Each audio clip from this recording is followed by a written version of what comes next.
నేను ఒకే మాట చెప్పాను, ఎంతమంది పిల్లలున్నా తల్లికి వందనం ఇస్తామని చెప్పి ఈరోజు 4, 5, 6 మంది పిల్లలున్నా వాళ్లకు డబ్బులు ఇచ్చిన పార్టీ, 5 మంది ఉంటే 75,000 రూపాయలు వాళ్ళ అకౌంట్లో వేసిన పార్టీ తెలుగుదేశం ఎన్డీఏ ప్రభుత్వం. కూడా ఇవన్నీ గుర్తుపెట్టుకోవాలి. సంక్షేమంలో నేను తక్కువ చేయడం లేదు.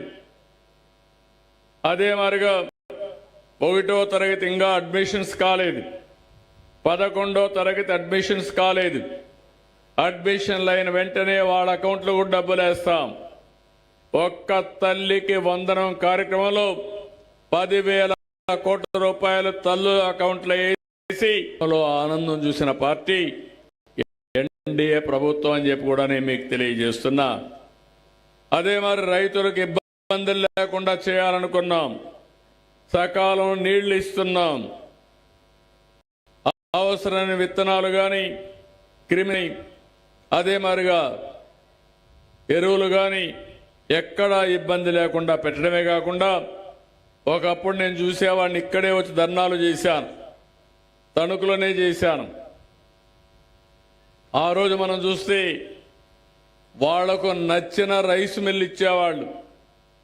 ఇక్కడి నుంచే ఎక్కడో ఈస్ట్ గోదావరిలో లేకుంటే కాకినాడ దగ్గర ఇచ్చి మీరు అక్కడికి పోయి 4-5 రోజులు వెయిట్ చేసేవాళ్ళు. కానీ ఈరోజు మీరు ఏ రైస్ మిల్లో ఇవ్వాలంటే మీకు దగ్గరుండే రైస్ మిల్లుకి మీ ధాన్యాన్ని నమ్మించే వెసులుబాటు ఇచ్చిన పార్టీ ఎన్డీఏ అని చెప్పి కూడా నేను మీకు తెలియజేస్తున్నా. ఇది కాకుండా ఈరోజు ధాన్యం కొనుగోళ్లు కూడా ఎప్పటికప్పుడు డబ్బులు ఇవ్వడానికి ఎన్ని ఇబ్బందులున్నా, ఇటీవల కొన్ని ఇబ్బందులు వచ్చాయి. అయినా కూడా నేను ఒకటే చెప్పాను, ముందు రైతుకి ఇవ్వాలి. ఇవ్వడానికి అన్ని విధాల శ్రీకారం చుట్టి ధాన్యం ఇచ్చిన వెంటనే మీ డబ్బు బాధ్యత కూడా తీసుకుంటున్నాం. మొన్నే ఇన్పుట్ సబ్సిడీ వస్తే ఎక్కువ తర్వాత ఆ ఇన్పుట్ సబ్సిడీ కూడా మీ అకౌంట్లో వేసామని చెప్పి కూడా నేను మీకు తెలియజేస్తున్నా. కేంద్రం ఈరోజు అన్నదాత సుఖీభవ కింద కేంద్రం డబ్బులు వేస్తున్నారు. ఈ నెలలో నేను ఒకే మాట చెప్పాను, 50,000 రూపాయలు అన్నదాతకిచ్చే బాధ్యత కేంద్రం బాధ్యత నాదని చెప్పాను. మాట నిలబెట్టుకుంటాం. ఇప్పటి నుంచి కేంద్రంతో సమానంగా మీ అకౌంట్లో నాదని మరొకసారి హామీ ఇస్తున్నా.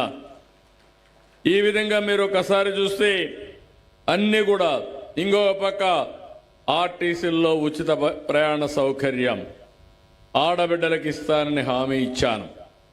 తొందరలోనే ఆడబిడ్డలందరూ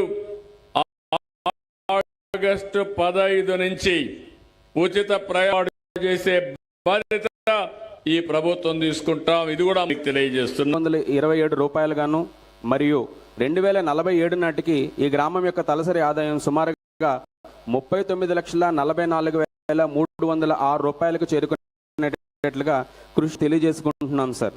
మా గ్రామం యొక్క జీవీడీపీ ప్రస్తుత ఆర్థిక సంవత్సరం 5 నాటికి